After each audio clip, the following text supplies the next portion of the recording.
sa liberté, il l'a réclamée à corps et à cri avant sa mort dans les geôles du CED à Yaoundé. Anissé Ekane l'aura finalement post-mortem, près de 3 mois après l'admission de sa dépouille à la morgue de l'hôpital central de Yaoundé. La levée des scellés a été ordonnée ce 23 février par le commissaire du gouvernement près le tribunal militaire. D'après les textes de notre pays, après 60 jours, lorsque un corps n'est pas réclamé, l'administration de l'hôpital est donc fondée à faire exhumer, inhumer le corps, ce que je veux dire. Donc, nous sommes au 85e jour, tout le monde sait que le corps était sous scellé. Les scellés ont été levés, donc toutes les restrictions qui pesaient sur ce corps viennent donc de tomber, et nous pensons, comme des avocats ayant été mandatés par la famille pour cette mission-là, que ce pan de la mission est achevé. Cette issue favorable est le résultat d'un travail de longue haleine, une bataille juridico-judiciaire dont se félicitent les avocats des ayants droit du président du Manidem. La mission achevée, la famille souhaite faire son deuil. Priorité, accompagner le grand combattant à sa dernière demeure. La famille a donc dès aujourd'hui le droit de fixer la date des obsèques et tout ce qui viendra. Selon les assurances du commissaire du gouvernement, le rapport d'autopsie sera remis à la famille dans les jours qui viennent. Sa publication est laissée à la discrétion de ces derniers en vertu du secret médical. Assiste-t-on à un coup de pression ou un simple épilogue d'une procédure qui a livré tous ses secrets? Il n'en demeure pas moins qu'un star de Maurice Kamto, président du MRC, et de Jean-Michel Ninche, président du FCC.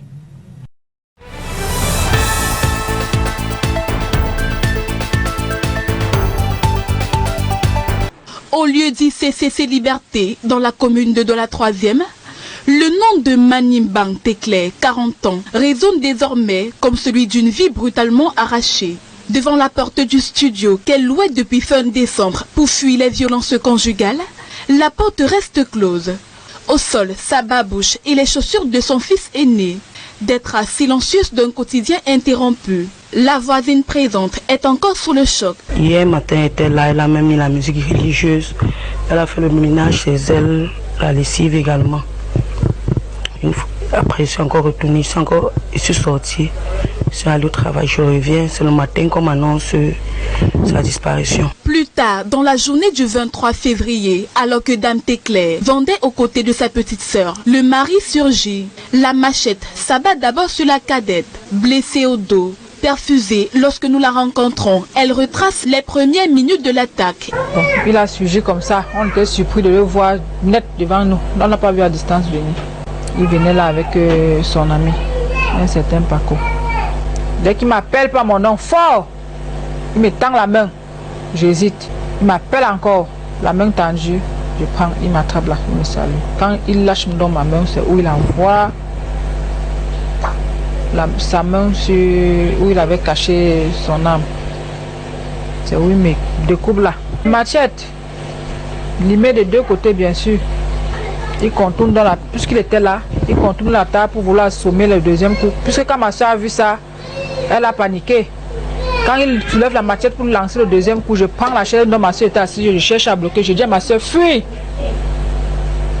C'est où elle s'est mise à fuir. Comme il avait déjà soulevé la machette, il ne relance plus sur moi, il la poursuit. Mani prend la fuite et cherche refuge dans une école privée voisine. Celle-là que l'irréparable est commis. À l'entrée de l'établissement ce mardi, du sel est répandu, symbole de purification. Les coups ont repris, mais l'endroit porte encore la marque du drame. Près du parking où elle vendait de la lingerie, une vendeuse témoin de la scène décrit la panique et la violence. Elle a couru, elle a fui de toutes ses forces. Oh, sauvez-moi, oh, sauvez-moi. On ne sait pas ce qui s'est passé, s'il y avait quelque chose de mystique qui a fait en sorte qu'il n'y avait personne en route hier. Or, cette route est toujours remplie de personnes, de garçons. On ne comprend pas comment on n'a pas pu la sauver. Le présumé auteur, Zedari Gobert, la cinquantaine, a été conduit à la brigade territoriale de Lok-Baba et le corps de la défunte gardé à la morgue de l'hôpital de district de Lok-Baba. La famille, elle, réclame justice et sécurité. Pendant même sa grossesse, il n'a jamais pris part de cette grossesse. Elle était toujours souffrante. Où est la ministre de la famille? Vous appelez de quoi là? Où est-elle? Et qu'est-ce qu'elle fait? Tous les jours des crimes, tous les jours, ce sont des hommes qui tuent les femmes. Aucun jour ne peut passer sans qu'on entende qu'un homme a tué sa femme. Manim Bangtekle laisse 3 garçons de 2, 7 et 19 ans. Derrière les codes, le sel et les portes fermées, une question demeure. Combien de femmes devront encore fuir pour simplement espérer vivre?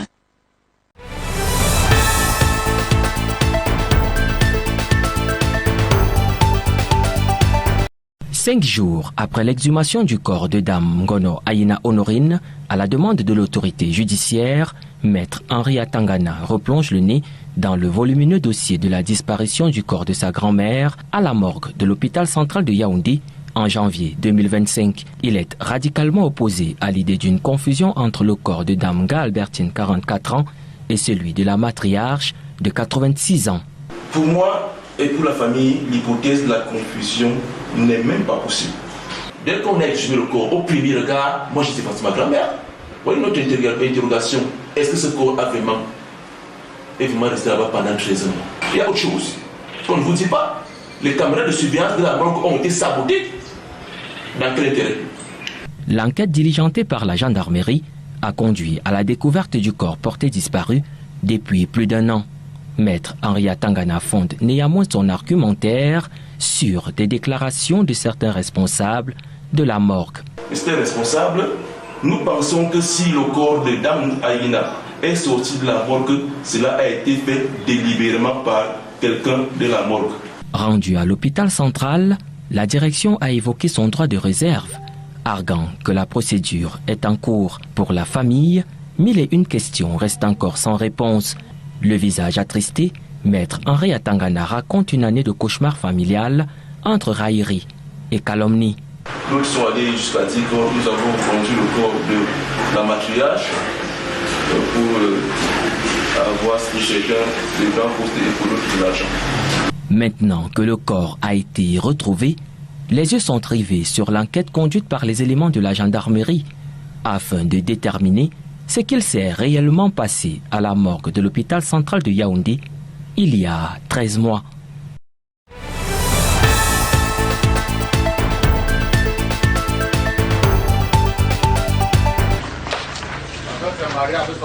Sur la cour de la compagnie de gendarmerie de Baham, 22 individus à la moralité douteuse se tiennent la main.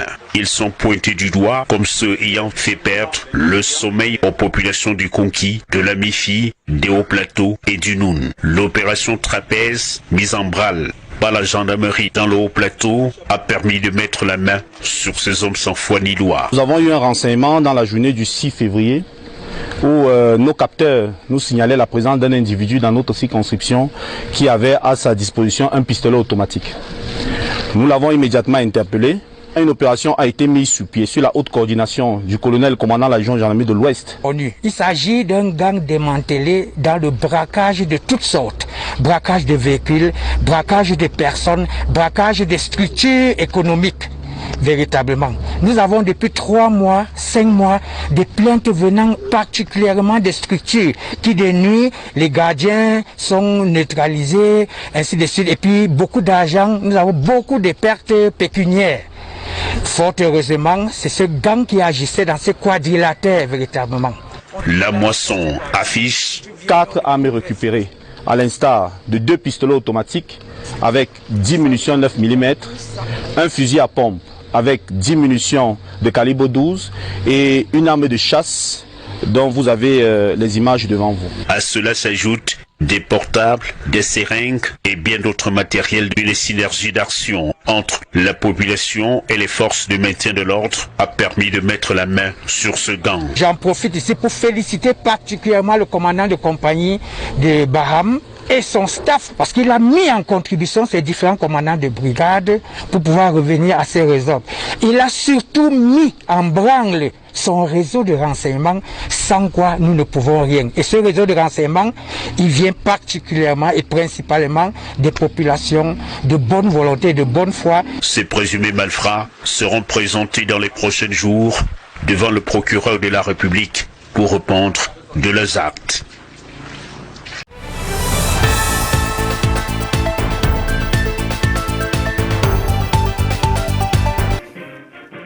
La sérénité dans le regard de ces hommes et femmes, comme pour dire nous sommes désormais engagés et déterminés pour la construction de la patrie, le Burkina Faso. Au total 710 recrues pour le bonheur de l'agence Faso Mebo.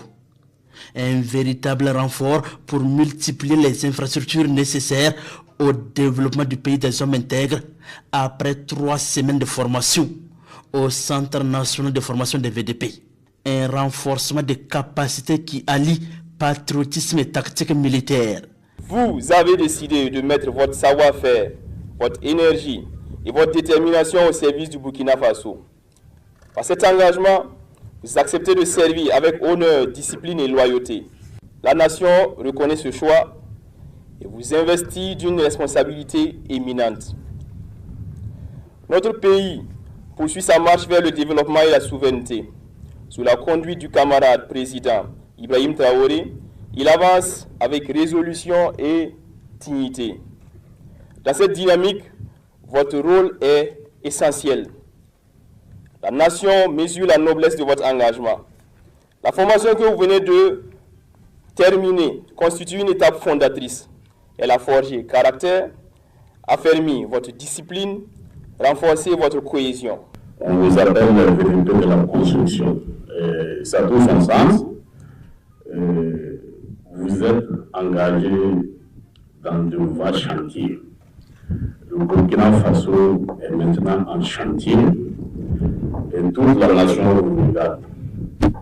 Vous connaissez très bien les grandes responsabilités qui ont été confiées à l'agence Faso Mebo et vous avez de façon volontaire accepté d'intégrer cette grande famille.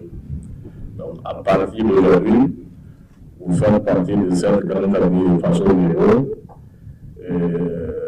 La formation que vous avez réussi ici, en dehors de la formation militaire, avec pour objectif de renforcer la cohésion entre vous. À cette cérémonie de fin de formation, c'est aussi des démonstrations devant la hiérarchie militaire, des aptitudes et connaissances pour la protection et la défense des biens de l'agence Faso Mebo qui doivent être en tout temps et en tout lieu la mission première de ces hommes et femmes. Durant cette formation, nous avons appris beaucoup de choses. On a la discipline, la cohésion sociale qui est l'union entre nous les stagiaires et le patriotisme. Nous voyons l'union, le fait que nous sommes unis, il y a la cohésion, ça peut nous permettre à bien travailler sur le terrain. La discipline peut nous permettre le respect de la hiérarchie et encore le patriotisme nous permettre le courage et de bien travailler et de développer le Burkina Faso. C'est une joie puisque nous avons fait 3 semaines, on a appris beaucoup de choses. Les cadres nous ont formés sur la cohésion, le patriotisme, le respect. Donc bon, c'est une joie qui nous amène actuellement. Sur le terrain, ça peut nous aider, surtout pour l'unité, l'union entre les équipes et tout. Et ça peut servir au cas où on serait en zone rouge. Par ce cérémonial, ces recrues du complément de la deuxième vague des VDP de la construction font un choix de dévouement à la patrie. Et ils ont aussi pour boussole la persévérance et la solidarité.